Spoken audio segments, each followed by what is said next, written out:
नमस्कार दोस्तों। आज का हमारा पहला प्रश्न है फाइंड दी मिसिंग नंबर के पैटर्न के आधार पर, जिसमें हमें क्वेश्चन मार्क के स्थान पे दी हुई संख्या ज्ञात करनी है। तो हमें जो ये टेबल में नंबर्स दिए हुए हैं, जो संख्याएं दी हुई हैं, उनके आपस में जो लॉजिक लगा हुआ है, उस लॉजिक को स्टडी करके हमें क्वेश्चन मार्क के स्थान पे संख्या ज्ञात करनी है।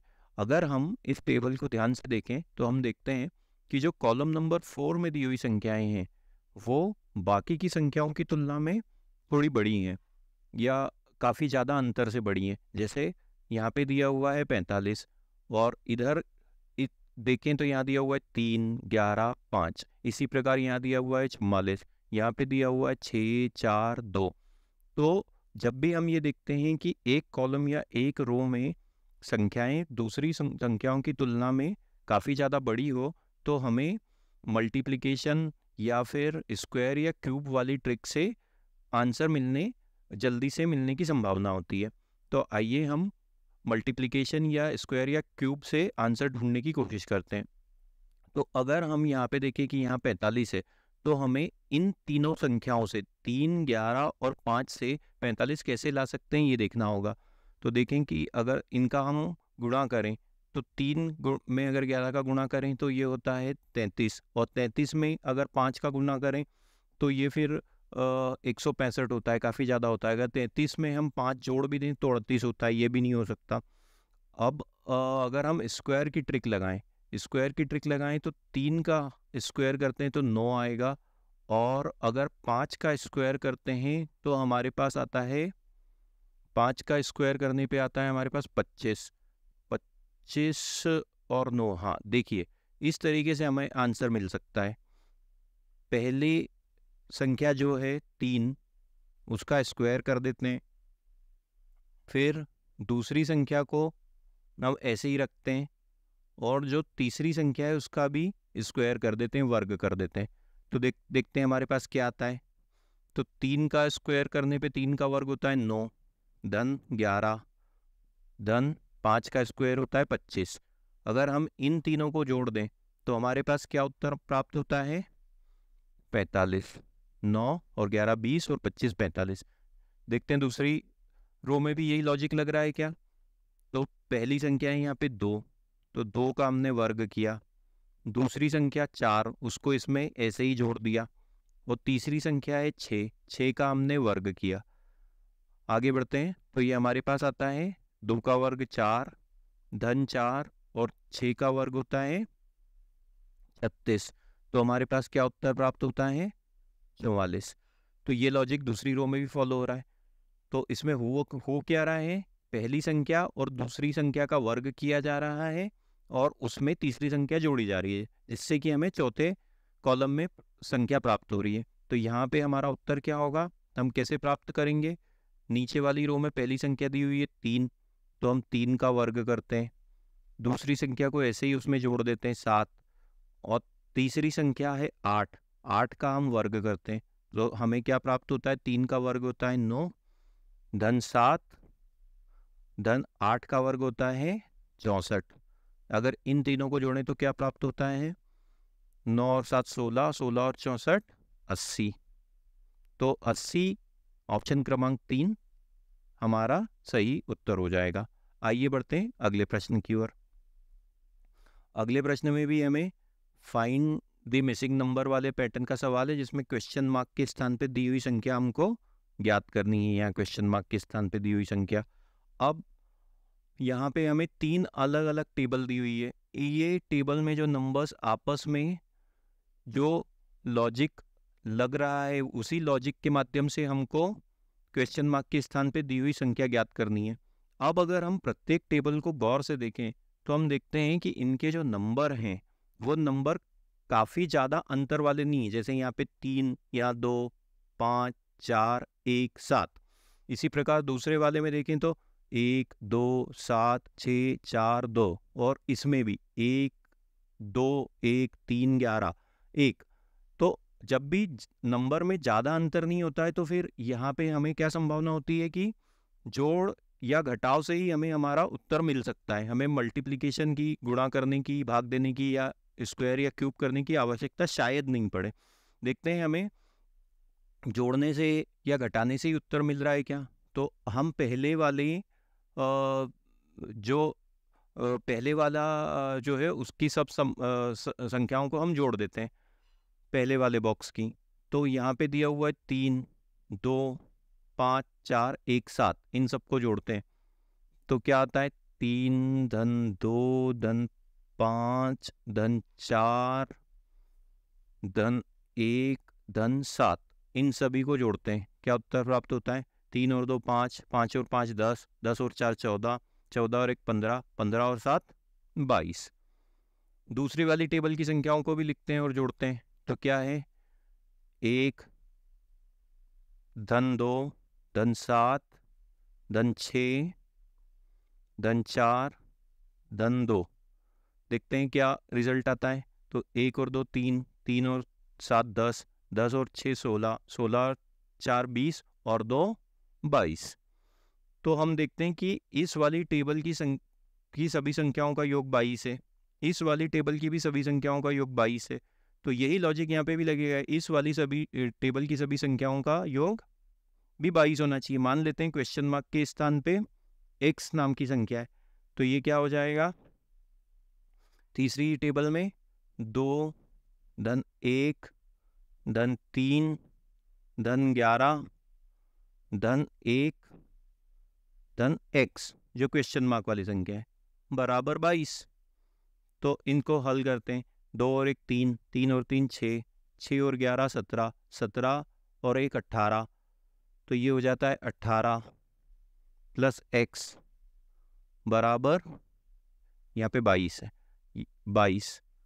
तो x की वैल्यू क्या हो जाएगी, x की वैल्यू हो जाएगी 18 उधर जाएगा तो 22 में से घट जाएगा, 22 माइनस 18, तो x की वैल्यू हो जाएगी 4।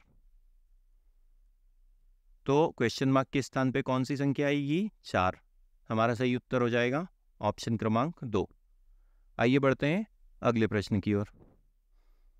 अगले प्रश्न में हमें टाइम एंड वर्क का मैथमेटिकल ऑपरेशन का एक सवाल दिया हुआ है, देखते हैं इसे कैसे हल कर सकते हैं। इस प्रश्न में हमें कहा गया है ए नाम का व्यक्ति अकेला एक निश्चित कार्य को 30 दिनों में कर सकता है, बी अकेले उसी कार्य को 60 दिनों में कर सकता है।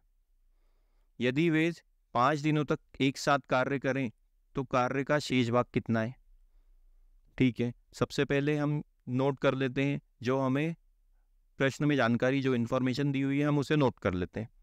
ये ए नाम का व्यक्ति है, ये कार्य को, एक निश्चित कार्य को कितने दिनों में करता है 30 दिनों में, 30 डेज। फिर बी नाम का व्यक्ति उसी कार्य को कितने दिनों में करता है, वो 60 डेज में करता है। अब हमसे आगे कहा गया है कि यदि वो 5 दिनों तक एक साथ कार्य करते हैं तो कितना काम शेष रहेगा। तो इसके लिए हमें सबसे पहले याद करना पड़ेगा कि कुल कार्य कितना है, कुल वर्क कितना है, टोटल काम कितना है। तो टोटल वर्क क्या होता है, हमेशा हम जो डेज होते हैं उनके एलसीएम से निकालते हैं, टोटल वर्क एलसीएम से निकलता है। तो 30 और 60 का एलसीएम कितना होता है 60, तो ये 60 यूनिट टोटल कार्य है। अब इनकी कार्य दक्षता या वर्क एफिशिएंसी निकालते हैं कि एक दिन में कोई व्यक्ति कितना काम कर रहा है।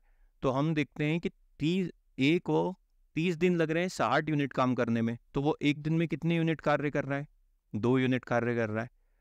और बी को 60 दिन लग रहे हैं 60 यूनिट कार्य करने में, मतलब वो एक दिन में कितने कार्य कर रहा है, वो 1 यूनिट ही कार्य कर रहा है। तो ए की कार्य दक्षता कितनी हो गई 2 यूनिट प्रतिदिन, ए की कार्य दक्षता हो गई 2 यूनिट पर डे। और बी की कार्य दक्षता कितनी हो गई, वर्क एफिशिएंसी कितनी हो गई 1 यूनिट पर डे। अब हमें आगे कहा गया है कि ये दोनों मिलके 5 दिनों तक साथ में कार्य करते हैं। तो अगर दोनों मिलके साथ में काम करते हैं तो ए प्लस बी अगर कार्य करते हैं तो कितने यूनिट कार्य कर देंगे, ए करता है एक दिन में 2 यूनिट और बी करता है एक दिन में 1 यूनिट, तो टोटल कितनी यूनिट हो जाएगी 3 यूनिट हो जाएगी, 3 यूनिट। अब हमसे कहा गया है कि कितने दिन तक कार्य करते हैं, यहाँ पे हम हल करते हैं। हमसे कहा गया है 5 दिन तक कार्य करते हैं, तो टोटल 5 दिन में कितना कार्य कर देंगे एक दिन में करते हैं दोनों साथ में मिलके 3 यूनिट, तो 5 दिन में कितना कार्य कर देंगे? 5 दिन में कर देंगे 3 गुणित 5 गुणित 3, मतलब 15 यूनिट कार्य कर देंगे। और कुल कार्य कितना था हमारा? कुल कार्य था, टोटल वर्क था हमारा, टोटल वर्क था 60 यूनिट, 60 यूनिट। तो अब हमसे क्या पूछा गया है कि कार्य, तो कार्य का शेष भाग कितना है? भाई 60 यूनिट कार्य था, उसमें से उसने इन दोनों ने मिलके 5 दिनों में 15 यूनिट कर दिया, तो शेष कितना बचा? शेष बचा 60 माइनस 15, मतलब 45 यूनिट। लेकिन हमसे प्रश्न में शेष भाग कार्य नहीं पूछा गया है, हमसे कितना भाग पूछा गया है। तो 45 60 का कितना भाग है, हमें वो ज्ञात करना पड़ेगा। तो 45 बचा हुआ है और टोटल था 60, बस इसको हल करना है। तो 15 तिया 45, 15 चौके 60, मतलब 3/4 हिस्सा कार्य का शेष है, ये शेष वर्क है। तो ऑप्शन नंबर 3 हमारा सही उत्तर हो जाएगा। अगर हमसे ये प्रश्न में पूछा जाता है कि कितना कार्य उन्होंने कर दिया, तो हम क्या बताते हैं?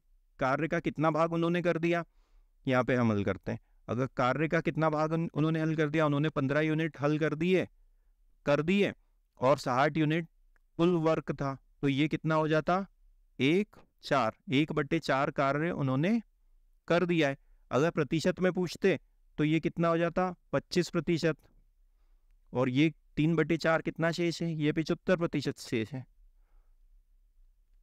आशा करते हैं आपको ये प्रश्न पसंद आया होगा। इसी प्रकार के प्रश्नों के उत्तर जानने के लिए हमारे चैनल से जुड़े रहिए और हमारे चैनल को कृपया करके सब्सक्राइब करिए और इस वीडियो को अधिक से अधिक शेयर कीजिए। आइए बढ़ते हैं अगले प्रश्न की ओर। अगले प्रश्न में हमें एक अंग्रेजी का बड़ा वर्ड दिया हुआ है जिसके लेटर्स को इस्तेमाल करके नीचे ऑप्शंस में कुछ वर्ड बनाए गए हैं। हमें वो वाला वर्ड ढूंढना है जो इसके लेटर्स को इस्तेमाल करके नहीं बनाया जा सकता। ऐसे प्रश्न को हल करने के लिए हम कौन सी ट्रिक का इस्तेमाल करते हैं? हम प्रत्येक लेटर को, जो बड़ा वर्ड है उसके प्रत्येक लेटर को मन ही मन में जोर से 2 बार उच्चारित कर लेते हैं, बोल लेते हैं, ताकि वो हमारे लिए मेमोरी में कुछ समय के लिए, शॉर्ट टर्म के लिए स्टोर हो जाए और फिर हम उसी के माध्यम से ऑप्शन से हमारा उत्तर प्राप्त कर सकें। तो आइए शुरू करते हैं। जैसे PREPAR ATION। एक बार फिर से PREPARATION। ऑप्शंस पे चलते हैं। PAPER, ये सभी लेटर्स हमने पढ़े हैं। अगले ऑप्शन पे बढ़ते हैं। RATION, ये सभी लेटर्स भी पढ़े हैं। अगले ऑप्शन पे बढ़ते हैं। PART, ये सब भी हमने पढ़े हैं। अगले ऑप्शन पे PEOPLE, ये जो ई है यहाँ पे 2 बार आ रहा है, हमने जबकि ई यहाँ पे एक ही बार पढ़ा था। तो ऑप्शन नंबर 4 हमारा सही उत्तर हो जाएगा। और वैसे भी ऑप्शंस को अगर रूल आउट करें तो भी ऑप्शन नंबर 4 ही होगा, क्योंकि पहले के 3 तो हमने पाए थे कि ये हमने पढ़ ही लिए थे, तो ऑप्शन नंबर 4 ही सही उत्तर होता। आइए बढ़ते हैं अगले प्रश्न पे। अगले प्रश्न में हमसे कहा गया है, ये भी मैथमेटिकल ऑपरेशन का प्रश्न है और परसेंटेज की प्रॉब्लम है। तो अब हमें कहा गया है कि जब किसी संख्या में 40 की वृद्धि की जाती है तो वह स्वयं का 125% हो जाती है। वह संख्या क्या है? हम इसे 2 ट्रिक से सॉल्व करेंगे। पहले मैं आपको फंडामेंटल बेसिक इसको कैसे हल करते हैं वो बता देता हूँ, फिर मैं आपको इसकी शॉर्ट ट्रिक भी बताऊंगा। तो पहले फंडामेंटल में अगर देखें तो हमसे क्या कहा गया है कि 40 की वृद्धि की जाती है। तो सबसे पहले हम शुरू करते हैं कि माना वह संख्या x है, माना संख्या क्या है? x है। अब क्या कहा गया है कि 40 की वृद्धि की जाती है, जब 40 की वृद्धि की जाती है तो वह स्वयं का 125% हो जाती है। तो अगर हम x में 40 जोड़ देते हैं तो हमें क्या प्राप्त होता है? स्वयं का 125%, मतलब 125% किसका? स्वयं का। तो यहाँ पे गुणा करके x लिख देते हैं। तो जब x में 40 की वृद्धि की गई तो स्वयं का 125% हो गई। इस समीकरण को, इस इक्वेशन को हमें आगे हल करना है तो हमें x का मान ज्ञात हो जाएगा। तो x धन 40 और 125% प्रतिशत का चिन्ह लगे हटेगा तो हम बटे में 100 लिख लेंगे। तो 125 बटे में 100 गुणित x, बस इसे हल करना है। इसे हम 25 से काट देते हैं, ये 4 बार कट गया, ये 5 बार कट गया, और आगे हल करते हैं तो ये हो जाएगा x + 40 बराबर 5x बटे 4। और आगे हल करते हैं तो हमें इस इक्वेशन में क्या मिलेगा? ये 4 इधर आ जाएगा तो ये हो जाएगा 4, यहाँ भाग हो रहा है तो इधर आके गुणा हो जाएगा, 4x धन 40 में 4 का गुणा हुआ तो 160 बराबर 5x। और आगे हल करते हैं तो ये x को इधर ले आते हैं तो ये 160 बराबर 5x माइनस 4x। तो x की वैल्यू कितनी हो जाएगी? x बराबर 160। तो 160 हमारा ऑप्शन नंबर 3 हमारा सही उत्तर हो जाएगा। ये तो हमने इसको बिल्कुल बेसिक फंडामेंटल से हल किया। इसकी शॉर्ट ट्रिक जब भी आपको इस तरीके के सवाल आए तो आपको ऑप्शंस के साथ जाना चाहिए। हमारे पास जो विकल्प दिए हुए हैं उस विकल्प से ही हम सीधे ये देखते हैं कि अगर ऐसी कौन सी संख्या है जिसमें 40 जोड़ देने पे वो स्वयं का 125% हो जाए। तो अगर 200 में 40 जोड़ेंगे तो ये 240 होगा। इसका 125%, 125% मतलब इसमें इसका 1/4 भाग और जोड़ दिया जाए तो इसका 1/4 अगर जोड़ेंगे तो ये कितनी हो जाएगी? 250। इसमें अगर तो 200 और 250 में 40 का अंतर है क्या? नहीं है। इसका 1/4 कितना होता है? 15। अगर 60 में 15 जोड़ दिया जाए तो ये कितना हो जाता है? 75। तो 60 और 75 में 40 का अंतर नहीं है। अगर इसमें देखें हम तो 60 का 1/4 कितना होता है? 40। और तो 40 अगर जोड़ देंगे तो ये कितना हो जाएगा? 125% के हिसाब से 200। तो 60 और 200 में कितना अंतर हो गया? 40 का अंतर हो गया। तो इस तरीके से आप ऑप्शन से ये फटाफट आप इस सवाल को हल कर सकते हैं और अपना समय बचा सकते हैं। आइए बढ़ते हैं अगले प्रश्न की ओर। अगले प्रश्न में हमसे कहा गया है कि हमें क्वेश्चन मार्क के स्थान पे आने वाली संख्या ज्ञात करनी है। ये काफ़ी लंबी सीरीज़ है। अब इस सीरीज़ को अगर हम ध्यान से देखें तो हम पाते हैं कि इसके जो नंबर्स हैं, जैसे यहाँ पे 36, 49, 51, 39, 53, 54, ये इनमें जो अंतर है काफ़ी कम अंतर है। तो फिर हमें यहाँ पे या तो जोड़ की या घटाव की ट्रिक से ही आंसर मिलने के चांसेस ज़्यादा हैं, ना कि गुणा की या फिर वर्ग की या घन की। तो अब हम इसे ध्यान से देखते हैं। तो यहाँ पे अगर हम देखें तो यहाँ पे हमें दिया गया है 36 से लेके 49, मतलब 13 का अंतर हुआ। फिर 49 से लेके 51, तो यहाँ पे 2 का अंतर हुआ। फिर यहाँ पे 51 से लेके 39 दिया हुआ है हमें, तो ये तो फिर घट गया। फिर 39 से लेके 53 में 4 से बढ़ गई संख्या। तो अगर यहाँ पे देखें तो ये अंतर कितना था? ये अंतर हो गया -12 का। तो यहाँ पे +13 +2 -12 +4, तो यहाँ पे तो कोई लॉजिक हमको मिल नहीं रहा है, हमें और कोई लॉजिक ही ढूंढना पड़ेगा। तो अगर हम इसको देखें तो एक एक अंक या दो दो अंक छोड़ के कोशिश करते हैं हम।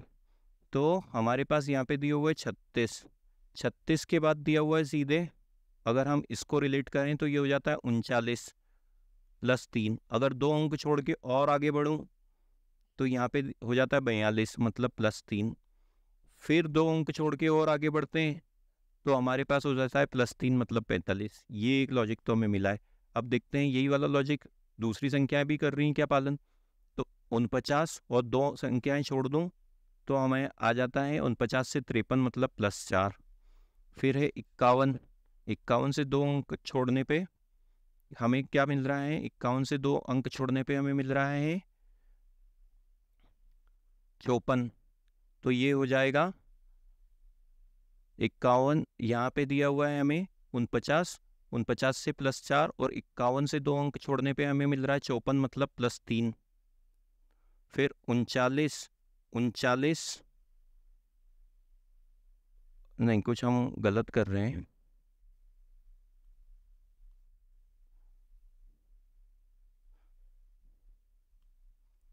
49 से अगर हम सीधे 53 पे चलें तो हमें +4 मिल रहा है और 53 से हमें 57 पे जाना रहेगा। तो 49 से हम 53 पे गए तो हमें मिल रहा है +4 और इस 53 से अगर 2 अंक छोड़ के आगे बढ़ते हैं तो हमें मिलता है +4। देखते हैं तीसरी वाली संख्या में भी यही लग रहा है क्या। 51 के बाद अगर हम 54 पे आते हैं, यहाँ से लेके यहाँ तक आते हैं तो +3 मिल रहा है और 54 से लेके फिर 2 अंक छोड़ देते हैं तो यहाँ पे +3 मिल रहा है। तो यहाँ पे जो लॉजिक है वो इस प्रकार का है कि पहली संख्या 2 अंक छोड़ के, 2 संख्याओं को छोड़ के +3 हो रही है, फिर वही संख्या 2 अंक छोड़ के +3 हो रही है, दूसरी संख्या 2 अंक छोड़ के +4 हो रही है, जैसे यहाँ पे 49 से लेके 54 +4, 53 +4, फिर 53 से +4 करके 57। तो अब हमें 2 संख्याएं ज्ञात करनी है। तो यहाँ से अगर 57 से हम +4 करेंगे तो हम पहले क्वेश्चन मार्क पे पहुंचेंगे। तो 57 में +4 किया तो हमें 61 मिलेगा और दूसरे क्वेश्चन मार्क पे आने के लिए हमें इस वाले 57 से यहाँ पे आना पड़ेगा। तो इस वाले 57 से +3 हो गया हमारे थे, तो 57 से +3 किया तो यहाँ पे आ जाएगा 60। तो इस प्रकार इस प्रश्न का सही उत्तर हो जाएगा ऑप्शन नंबर 3, 60। उम्मीद करते हैं आपको ये प्रश्न पसंद आया होगा। आइए बढ़ते हैं अगले प्रश्न की ओर। अगले प्रश्न में हमें कहा गया है प्रश्नवाचक चिन्ह के स्थान पे संख्या ज्ञात करनी है। ये संख्या हमें ज्ञात करनी है। तो इन दोनों संख्याओं में, इन दोनों में जो अंतर, जो संबंध है वही हमें ज्ञात करना है। अब एक जगह हमको करनी के अंदर दिया हुआ है, वर्गमूल के अंदर दिया हुआ है AFI और उसके सामने अनुपात में दिया हुआ है 13।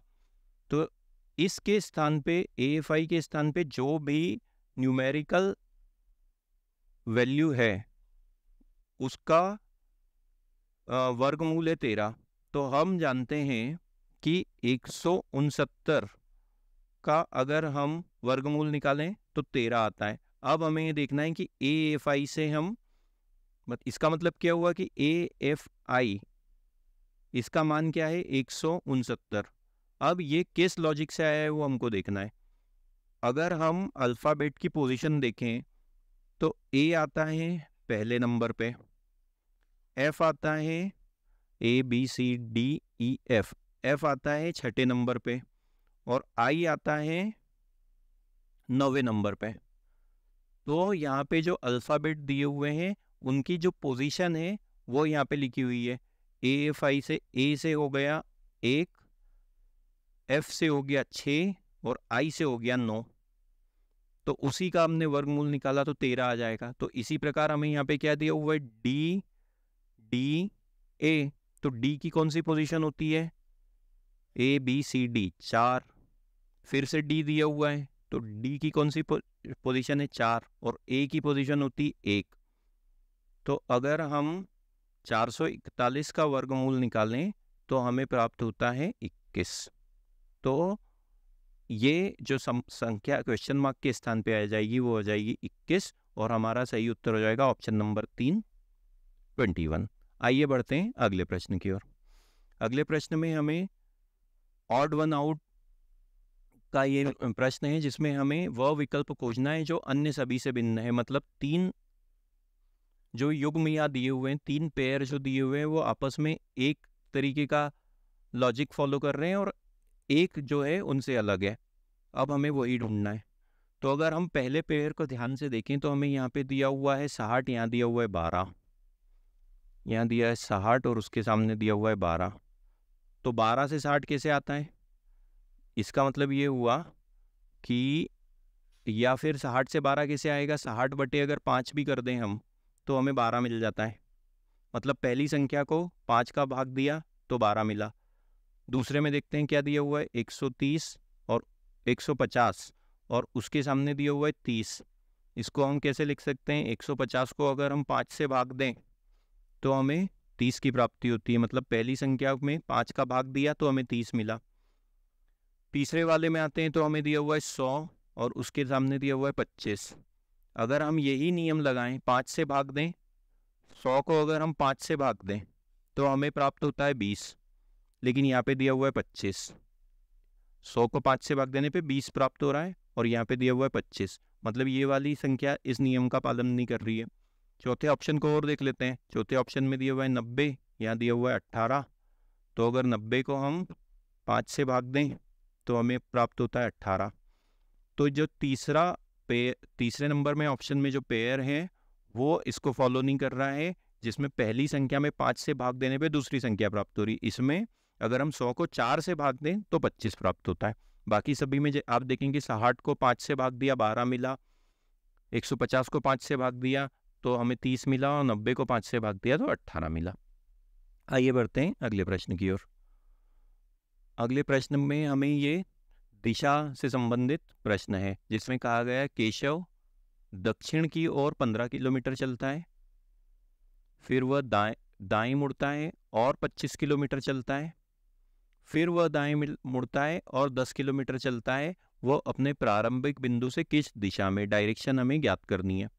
डायरेक्शन का भी सवाल है। सबसे पहले हमें क्या करना चाहिए, डायरेक्शन का चार्ट बना लेना चाहिए, जो बहुत सिंपल होता है, एक प्लस के साइन जैसा, जिसमें यहाँ पे इस दिशा में हमेशा नॉर्थ या उत्तर दिशा होती है, उसकी विपरीत दिशा में साउथ या दक्षिण दिशा होती है, फिर राइट हैंड साइड पे ईस्ट दिशा होती है और लेफ्ट हैंड साइड पे वेस्ट या पश्चिम दिशा होती है। अब हमसे क्या कहा गया है, केशव दक्षिण की ओर 15 किलोमीटर चलता है। मान लेते हैं कि ये उसका स्टार्टिंग पॉइंट है, ये उसका स्टार्टिंग पॉइंट है। अब वो यहाँ से चला तो 15 किलोमीटर चला, यहाँ से यहाँ तक मान लेते हैं कि ये पॉइंट ए है और अब वो कितना चला, ये पॉइंट बी है। ये ए से बी तक की दूरी कितनी है, 15 किलोमीटर है। हमने नीचे की तरफ ही क्यों खींचा, क्योंकि हम जानते हैं कि नीचे ही ये इस दिशा में दक्षिण दिशा है, इस तरफ दक्षिण दिशा है। फिर वह दाएं मुड़ता है, जब वो यहाँ खड़ा है और अब वो अपने दाएं मुड़ा और 25 किलोमीटर चला, मतलब इस वेस्ट दिशा में, पश्चिम दिशा में वह 25 किलोमीटर चलता है। तो अब यहाँ से लेके यहाँ तक मान लेते हैं ये बिंदु तक आता है वो, ये बिंदु हो जाता है सी। ये कितना हो जाएगा, 25 किलोमीटर कहा गया हमें, 25 किलोमीटर चलता है। उसके बाद क्या करता है, फिर वह दाएं मुड़ता है और 10 किलोमीटर चलता है। अब यहाँ से फिर से एक बार वो दाएं मतलब राइट हैंड साइड की तरफ टर्न लेगा और 10 किलोमीटर चलेगा। तो यहाँ से यहाँ तक की दूरी हम मान लेते हैं ये बिंदु हो गया डी। तो ये दूरी कितनी हो गई, 10 किलोमीटर। अब वो यहाँ पे खड़ा है। अब हमसे क्या कहा गया है, वह अपने प्रारंभिक बिंदु से किस दिशा में, प्रारंभिक बिंदु ये रहा, तो यहाँ से वो इस दिशा में है, ऐसे इस दिशा में है। तो ये कौन सी दिशा हो जाएगी, पहले तो ये वेस्ट की तरफ है, मतलब इधर देखें तो वेस्ट ही है, लेफ्ट हैंड साइड पे हमेशा वेस्ट होता है, और साथ में नीचे की तरफ भी है। ये बिंदु ऊपर है ऊंचाई पे, ये बिंदु नीचे। तो अगर हम इसे डायरेक्शन चार्ट में समझें तो ये कुछ इस तरीके से है, इस तरीके से। तो ये कौन सी दिशा हो जाती है, वेस्ट और साउथ के बीच में, हम इसे साउथ वेस्ट बोलते हैं, साउथ वेस्ट, साउथ वेस्ट, या फिर दक्षिण पश्चिम। तो हमारा सही उत्तर हो जाएगा ऑप्शन क्रमांक 1, दक्षिण पश्चिम। आइए बढ़ते हैं अगले प्रश्न में। अगले प्रश्न में हमें कहा गया है अक्षरों के उस संयोजन का जिससे श्रृंखला रखने पर, क्रमानुसार रखने पर श्रृंखला पूरी हो जाएगी। अब हमें कहा गया है कि ये वाले अल्फ़ाबेट्स, जो मिसिंग प्लेसेस पे अल्फ़ाबेट्स हमें ज्ञात करने हैं ताकि श्रृंखला पूरी हो जाए। तो इस प्रश्न को हल करने के लिए हम हमेशा 2 ट्रिक का इस्तेमाल करते हैं, जिसमें हमें ये देखना होता है कि इस श्रृंखला में कुल लेटर्स कितने हैं, कुल अक्षर कितने हैं। तो आइए सबसे पहले उनको गिन लेते हैं। तो 1 2 3 4 5 6 7 8 9 10 11 12 13 14 15 16 16 अक्षरों की ये श्रृंखला है। 16 के लिए हमारे पास क्या प्रोबेबिलिटी बनती है, या तो ये 4 गुणित 4 होगा, या फिर 2 गुणित 8 होगा, या 8 गुणित 2 होगा। काफ़ी छोटा है, काफ़ी बड़ा होने की संभावना कम है, तो 4 गुणित 4 होने की संभावना काफ़ी ज़्यादा है। दूसरी ट्रिक जो हमको लगानी होती है वो देखना होता है कि आस पास में संख्याएं बिना किसी रिक्त स्थान के कहाँ पे दी हुई है। तो यहाँ पे दिया हुआ है AZB, यहाँ दिया हुआ है AZ, यहाँ दिया हुआ है YA, यहाँ दिया हुआ है BY और यहाँ पे दिया हुआ है ZBY। बस अब इनके आपस में संबंध से हमें उत्तर ढूंढने में आसानी होगी। तो हम देखते हैं यहाँ पे दिया हुआ है AZB और यहाँ पे दिया हुआ है ZBY। तो B के बाद हम कौन सा अक्षर रख सकते हैं, यहाँ पे हम रख सकते हैं Y। इसी प्रकार Z के पहले भी रिक्त स्थान है और हमने यहाँ पे देखा ZBY आ रहा है, और तो हम इसके पहले यहाँ पे क्या रख सकते हैं, A। तो पहला समूह क्या बन जाता है, AZBY। दूसरा समूह भी बन गया AZBY। A, अब आगे के रिक्त स्थान पे बढ़ते हैं। A के बाद रिक्त स्थान है, फिर BY है, तो यहाँ पे क्या आ जाएगा, फिर से Z आ जाएगा। तो ये तीसरा समूह भी बन गया AZBY।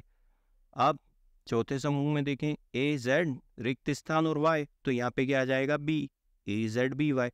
तो ये 4 के समूह में इस प्रकार श्रृंखला है AZBY AZBY AZBY। क्या उत्तर है हमारा, Y B Z A। Option number 1 हमारा सही उत्तर हो जाएगा। आशा करते हैं दोस्तों आपको हमारा आज का ये वीडियो पसंद आया होगा। कृपया करके हमारे चैनल को सब्सक्राइब कीजिए और इसी प्रकार के वीडियो पाने के लिए हमारे चैनल से जुड़े रहिए। Thank you.